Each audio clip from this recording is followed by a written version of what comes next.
Samantala, natukoy na ng Armed Forces of the Philippines o AFP ang umano'y pinanggagalingan ng pondo ng Abu Sayaff Group o ASG para sa kanilang terrorism activities sa bansa. Ito ang balita ni Brian De Paz. Galing umano sa operasyon ng iligal na droga ang perang ginagamit ng Abu Sayaff Group sa paghahasik ng terorismo. Ito ang natuklasan ng Joint Task Force Sulu base sa kanilang isinagawang mga operasyon laban sa bandidong grupo sa Zamboanga, Basilan, Sulu at mga tauhan o bagong recruit ng grupo ay mga batang lulong sa iligal na droga. Batay na rin sa mga drug paraphernalia na nare-recover ng mga sundalo sa mga napapatay na ASG members. Ang iligal na droga ay ginagamit umano upang akitin ang mga bata at ibinibigay ito sa kanila ng libre, habang ang drug money naman ay ginagamit upang tustusan ang araw-araw na operasyon ng mga ito.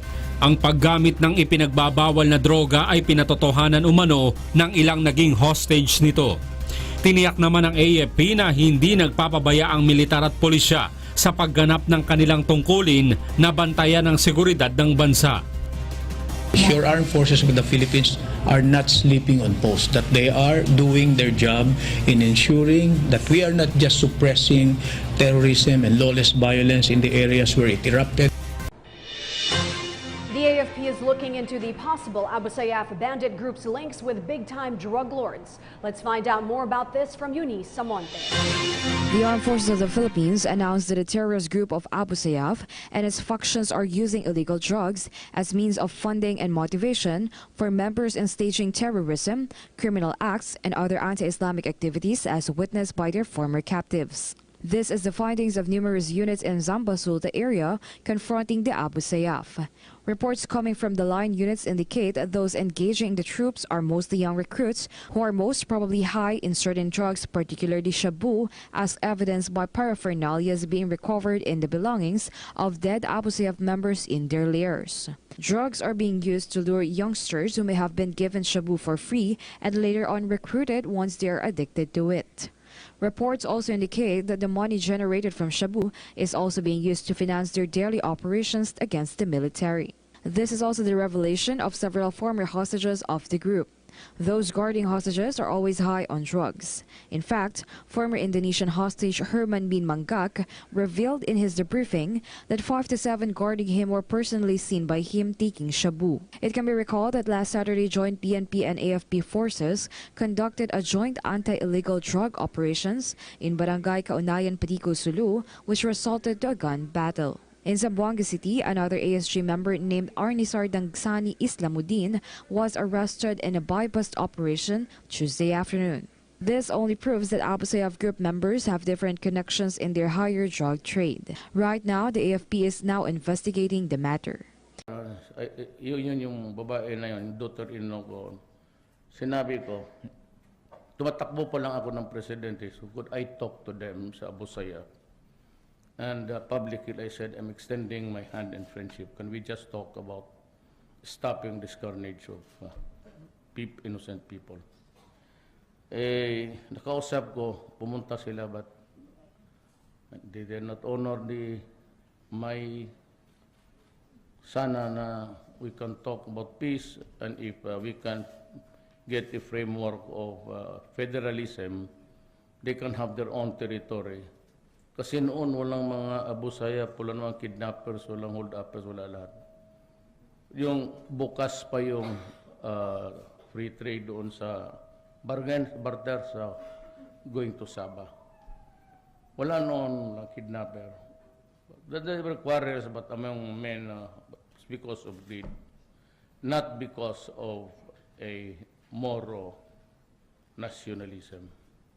Remember that when Magellan landed in Leyte, Mindanao was already 100% Islam. Kaya ganun ang nangyari.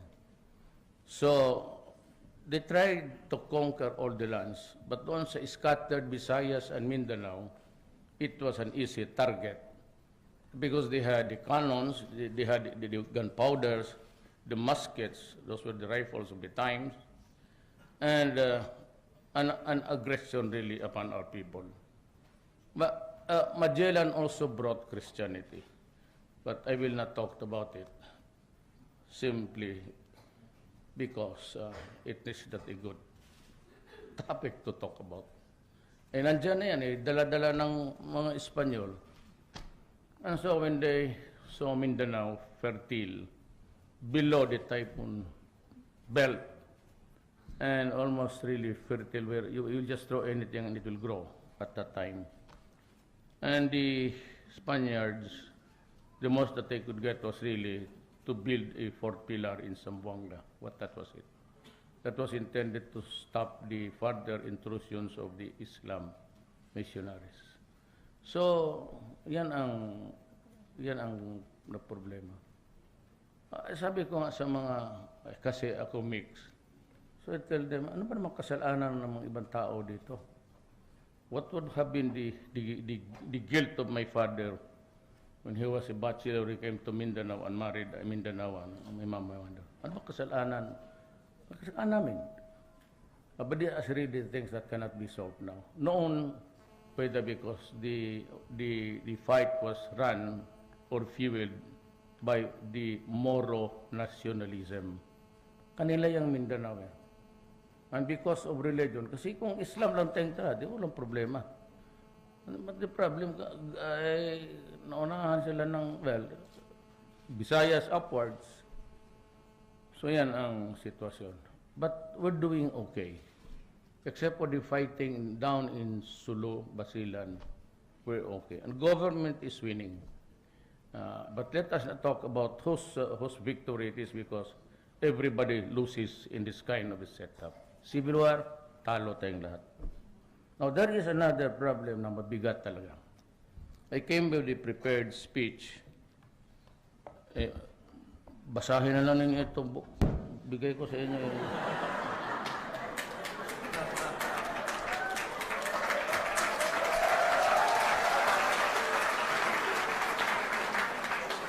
I am not up to it, really.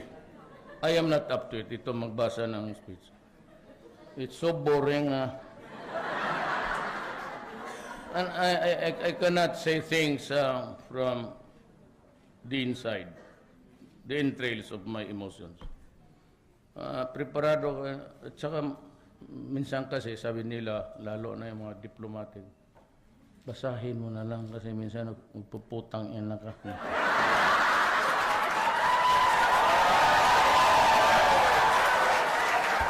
Well, I am really trying not to.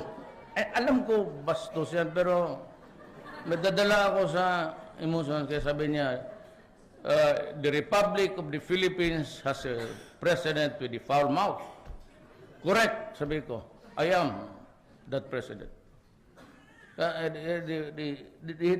They have a president who is not a statesman. Correct. Nag-enroll ako ng College of Law, hindi ako nag-enroll ng Academy of Statesmen. Law ako ang pinag-aralan ko. Huwag daw ako magmura kasi masama daw pakinggan. Putang ina, problema mo yan.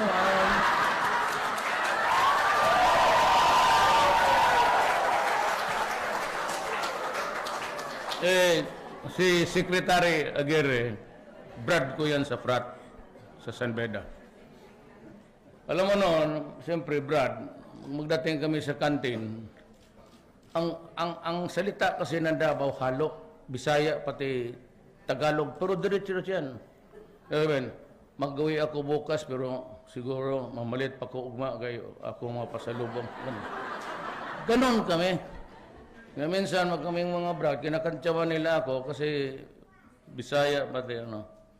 Kaya minsan nagkainitan kami, sabi ko, putang ina. Kung ayaw ni, if you do not know how to talk in Visayan, that is your problem, not mine. Better learn Visayan. Ganon talaga. Doon ako pinanganak sa ibang lugar. May itong isang problema. Drugs. Sabi ng human rights, all over, I am the favorite whipping boy now of the human rights all over the world. Dilima, si lahat na. Si Obama, si Ban Ki-moon, isa pa yan. Malapit ba ang Burma dito? Gusto kong puntahan ang sipain niya. You know, ganito yan. Now, let me explain. About 2 years or 3 years ago, General Santiago of the Philippine Army who retired was placed sa PDEA. He came up with a survey says that there are now 3 million shabu addicts in my country. 3 years ago. So never mind the incremental increase. Yun lang nag-surrender sa panahon ko. Ilan? About 700. But we are still counting because araw-araw may nagsusurrender. By the end of the year, mag-abot ng 4 million yan. Now, when I attended this summit, ASEAN summit here, kasama ko si Widodo, the President of Indonesia. Sabi ko, ilan ng iyo? Sabi niya, about mga 4 million. But you know, Indonesia is a big country. Talagang malaki yan. And it's about 240 million Indonesians. Now, if you compare it with the Philippines, na 100 million rather 400, it really bugs your mind. It's a boggling thing to imagine 3,700,000. Huwag ka na magdagdag ng iba. Kalimutan mo ng iba. I have a serious problem in my country. I know that it will destroy my country. And if I will not, or if I fail to interdict this problem, the drug apparatus of the entire gamot of the problem, I would have compromised the next generation of Filipinos. As it is now, it is a fractured generation. This 4 million, at the end of the year, are not contained in any kagaya ng Pandakan o Tondo. They are distributed all throughout the country. Ano ba yung involved? Naputang ina mga general. 11 generals. Barangay captains, almost about 35% of all are into drugs. Mayors, policemen, we estimate about 14,000. They are the policemen all over the Philippines. How do you suppose can we survive as a country? Hindi lang nila alam, nung mayor ako, sinasabi ko, at magprangka ako in front of the press. They are criticizing me for it. And I said, if you are here, if you're a drug lord or a pusher in my city, I've been mayor for 23 years and above, do not do it here because I will kill you. If you destroy the youth and my country, I will kill you. And then, I did. Well, of course, may caveat yan. When I say patayan ito, I did not say that, kayong mga polis, sundin ninyo ako. That's my privilege because I'm a mayor. Now, what is the basic problem with the human rights all over the world, Obama, Ban Ki-moon, and the EU? This is my country, the Philippines. I have to protect the people. I have to protect the integrity, territorial or otherwise, of my country.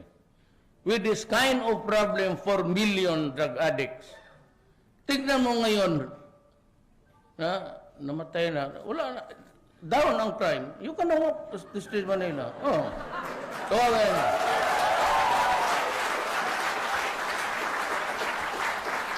And I intend to kill more because I have to account for this 4 million. I will not leave the presidency in shame. I will not go out sa pagkatapos ng termino ko at mag-iwan ako ng mabigat na problema na ang addicts now would multiply to something like 10 million. Mas mabuti pa ako na lang ang magpakulong, patayin ko na lang lahat. Simple.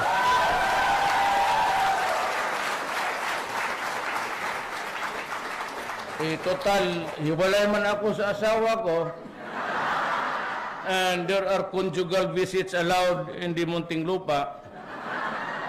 You may want to visit me, girls only, walang baka may magpasok doon na mahirap yan. Kasi bakla na ako noon eh. Ayaw mabakla ngayon.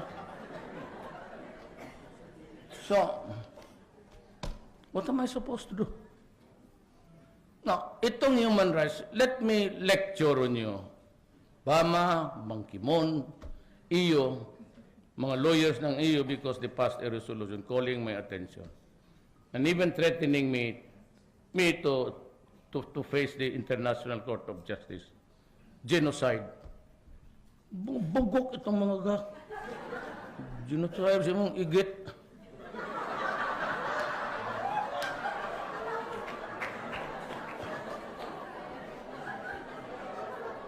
Genocide means you kill the Jews or one tribe, one sect, or belonging to the same religion, or a race.